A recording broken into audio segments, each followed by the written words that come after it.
Halo and welcome back teman-teman netizen atau warganet yang saya hormati semuanya. Di konten terbaru hari ini sudah jelas dan pasti saya ingin memberikan analisa dari dua pertandingan Liga Champions. Yang pertama antara Manchester City versus Real Madrid yang berakhir untuk kemenangan Real Madrid melalui adu penalti.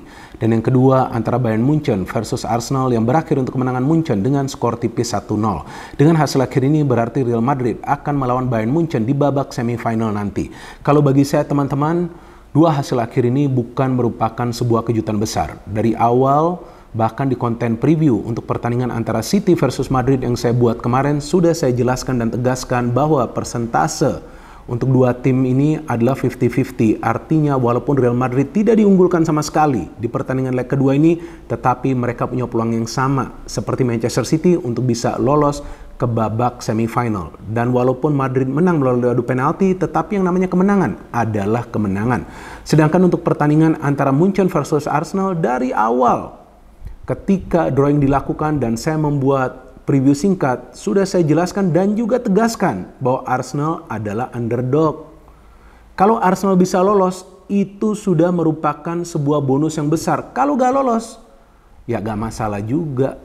Karena ya kita tahu bahwa Arsenal bisa lolos sampai ke fase ini juga sudah merupakan pencapaian yang luar biasa bagi Mikel Arteta dan juga tentunya para pemain mereka. Tetapi Arsenal bermain cukup baik loh di kandang Munchen, bahkan mereka bisa menciptakan beberapa peluang yang berbahaya. Tetapi masalah bagi Arsenal adalah mereka tidak punya striker predator. Sehingga walaupun mereka tidak menciptakan banyak sekali peluang di kandang Munchen, tetapi peluang-peluang yang mereka ciptakan itu semuanya adalah peluang-peluang yang berpotensi menghasilkan gol. Tapi kalau gak bisa finishing, ya percuma saja. Yang akan terlihat cantik hanya di statistik, sama seperti statistik di pertandingan Manchester City versus Real Madrid, yang kita tahu bahwa Manchester City adalah tim yang tampil dominan dengan ball possession melebihi persentase 60% dan jumlah peluang secara keseluruhan atau percobaan ke gawang Darlunin adalah 33. Tetapi ya yang cantiknya hanya seperti yang tadi saya katakan, dari segi statistik hasilnya nol besar karena City gagal lolos ke babak semifinal. Dan tentu ini adalah tamparan yang keras bagi Pep Guardiola yang mengandalkan style of play ball possession. Karena ball possession dari Pep Guardiola tidak bisa menghasilkan banyak gol. Bahkan Erling Haaland hanya mendapatkan dua peluang yang berbahaya. Dua-duanya dari header. Satu off target, satu lagi terkena mistar gawang. Dan Madrid memang bermain bertahan. Mereka bertahan secara disiplin. Mereka menunggu momen untuk melancarkan counter attack. Memang mereka tidak bermain kreatif.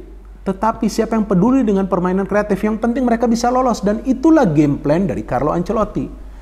Jadi ketika saya siaran pertandingan ini dini hari tadi, sudah saya jelaskan Madrid kemungkinan akan bermain defensif. Walaupun yang saya inginkan, kalau bisa Madrid menekan juga dong para pemain Manchester City. Dan ternyata di menit-menit awal jalannya pertandingan mereka memang bermain dengan high pressing. Mereka coba untuk tekan para pemain City. Tetapi City ini kan memang bagus permainannya. Mereka lebih cepat mengalirkan bola ke depan. Sehingga akhirnya para pemain Madrid memilih, ya udah bertahan aja kita. Ini bahaya nih kalau kita berani bermain terbuka. Dan dengan bertahan itu justru para pemain Madrid bisa mendapatkan waktu untuk build up secara rapi. Karena walaupun di pertandingan ini City dari awal sudah gaspol, ya kan mereka sudah coba untuk menciptakan peluang di menit-menit awal, tetapi peluang on target pertama itu dari Madrid loh. Shooting dari Camavinga yang bisa di-save oleh Ederson. Dan yang menariknya, City ini full team. Gak ada pemain mereka yang cedera. Tapi Madrid tidak full team. Tanpa Tchouaméni, tanpa Alaba, dan juga tanpa Courtois. Tetapi Lunin lagi on fire. Gila, ini gak ada obatnya ini penjaga gawang. Total save secara open play yang dia lakukan adalah 8. Ini save-save yang gemilang. Yang seharusnya para pemain City itu sudah mencetak gol. Di adu penalti, gila, dia bisa melakukan 2 save lagi. Ini kan sudah hebat penjaga gawang ini, padahal dia adalah penjaga gawang ketiga loh. Ketiga di Madrid, dan jarang banget mendapatkan kesempatan untuk membela Real Madrid dari awal. Tapi yang saya baca ceritanya setelah pertandingan ini, bahwa yang memberikan saran kepada Ancelotti agar eksekutor dari Real Madrid itu adalah defenders, artinya para back, adalah Kepa. Luar biasa loh Kepa ini, padahal dia adalah pemain yang dipinjam dari Chelsea, tetapi dia memberikan sarannya, Bahkan tampak dia bertukar pikiran juga dengan Lunin. Jadi memang kebersamaan dari para pemain Real Madrid ini memang luar biasa, teman-teman. Fighting spirit mereka top, sehingga mental mereka kuat. Mereka diajak untuk bermain selama 120 menit. Gila loh, gak gampang lo bertahan lawan Manchester City. Paling sulit bertahan lawan Manchester City karena para pemain mereka akan mengajak lari para pemain tim lawan. Bahkan Carvajal, Jude Bellingham, Vinicius saja tampak lelah, makanya itu Vinicius diganti. Dan kita lihat bahwa Rodrigo adalah pemain yang bisa memecah kebuntuan. Hebat ini Rodrigo loh. Walaupun dia sebetulnya kan bukan striker ya, tapi saya melihat partnershipnya dengan Vini sudah mulai nyetel. Dan counter dari Madrid, aduh cantik banget. Madrid ini kalau counter udahlah gak ada yang bisa lawan. Dari belakang tuh kalau nggak salah Carvajal yang memberikan bola ke tengah. Jude Bellingham kontrol bolanya luar biasa. Dia memberikan umpan kepada Valverde yang tiba-tiba muncul. Nah ini yang saya katakan kan di konten preview, bahwa harus ada pemain yang tiba-tiba muncul nih dari second line bagi Madrid. Dia memberikan umpan kepada Vini, Vini crossing, di sana ada kesalahan dari Walker yang tidak mengawal Rodrigo.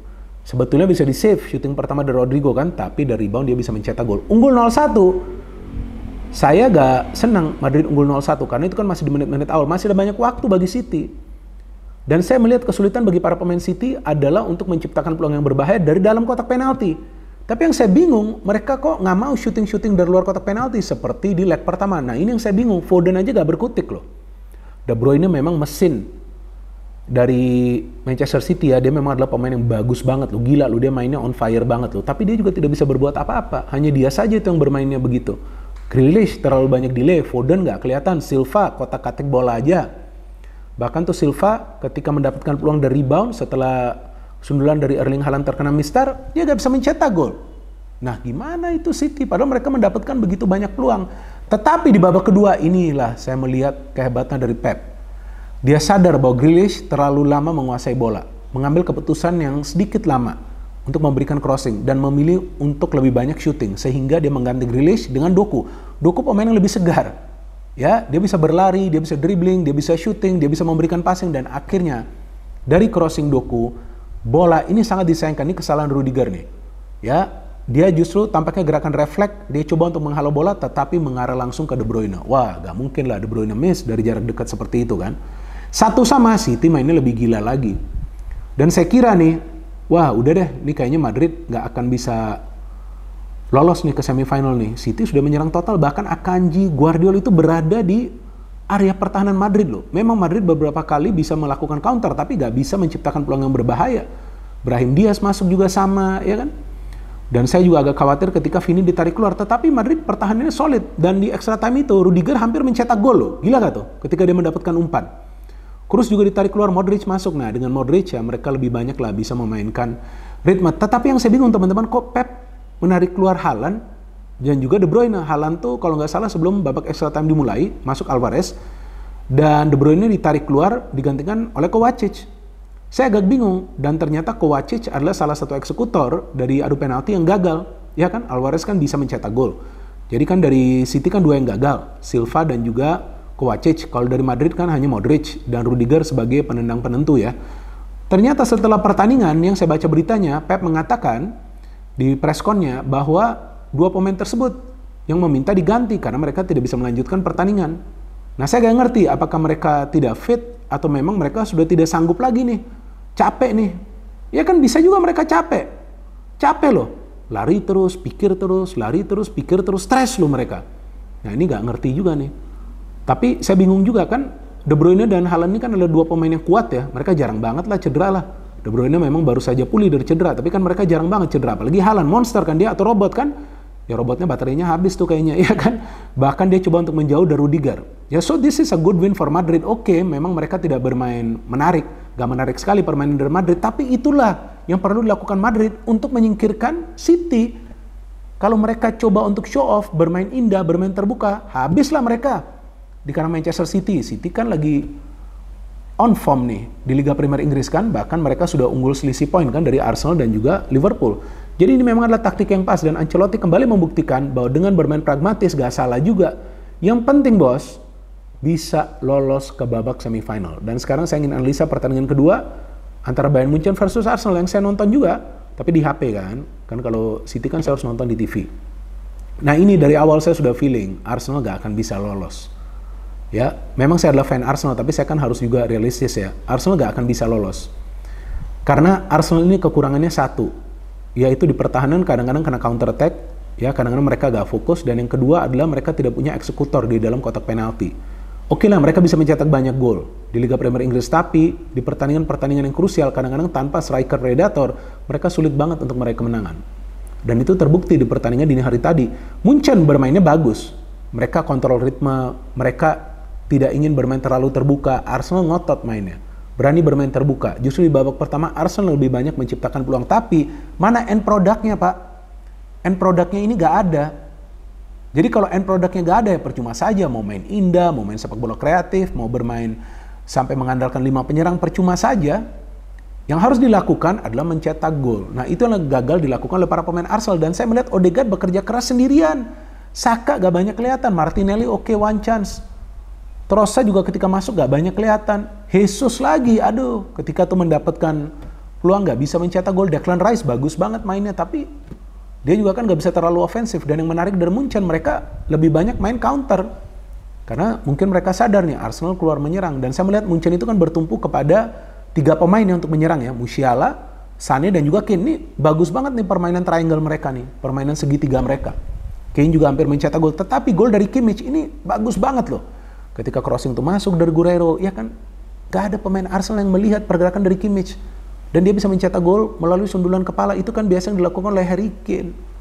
Dan Munchen memang adalah tim yang perlahan-lahan akan semakin panas. Mereka di menit-menit awal tuh sebenarnya gak berapa bagus permainannya.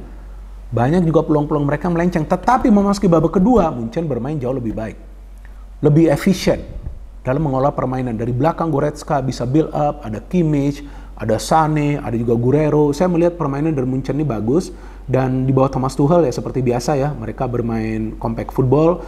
Mereka tidak akan banyak menyerang, tetapi sekali menyerang akan menciptakan peluang yang berbahaya. Jadi menurut saya Arsenal sudah bisa lolos sampai babak perempat final saja sudah bagus, ya.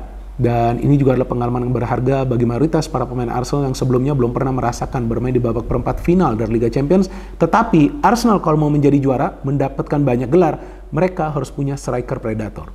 Kalau mereka gak punya, percuma saja. Harry Kane tidak mencetak gol, tetapi dalam build up dia adalah pemain yang paling efisien dalam membagi bola. Arsenal dalam build up lebih banyak pemainnya mengandalkan speed, ya kan? Saka, Martinelli atau juga Havertz. Tapi gak ada pemain yang bisa mendelay permainan, memancing para pemain tim lawan itu keluar, kemudian memberikan passing ke pemain lain yang telah mencari ruang. So the problem for Arsenal adalah finishing, dan juga kadang-kadang para pemain mereka tuh sering bengong ketika ada bola-bola yang masuk yang menuju kepada pemain tim lawan yang bergerak tanpa bola. Jadi teman-teman, kita akan menyaksikan pertandingan klasik nanti di babak semifinal antara Real Madrid versus Bayern Munchen. Ya, untuk saat ini banyak yang memprediksi bahwa finalnya kemungkinan adalah Munchen versus PSG. Tetapi bukan tidak mungkin juga nanti jika finalnya adalah King Madrid versus PSG, yang kita tahu Kylian Mbappe kemungkinan besar pemain bintang dari PSG akan pindah ke Real Madrid musim depan. Tentu saya berharap finalnya adalah Madrid versus PSG karena itu akan lebih menarik. Kalau Munchen versus PSG ya gak masalah juga, tapi bukan tidak mungkin juga nanti Dortmund yang lolos ke final loh. Karena seperti yang berkali-kali saya katakan dan saya ingatkan kembali, Liga Champions ini syarat kejutan. No hate, no politics, only football. Salam sepak bola.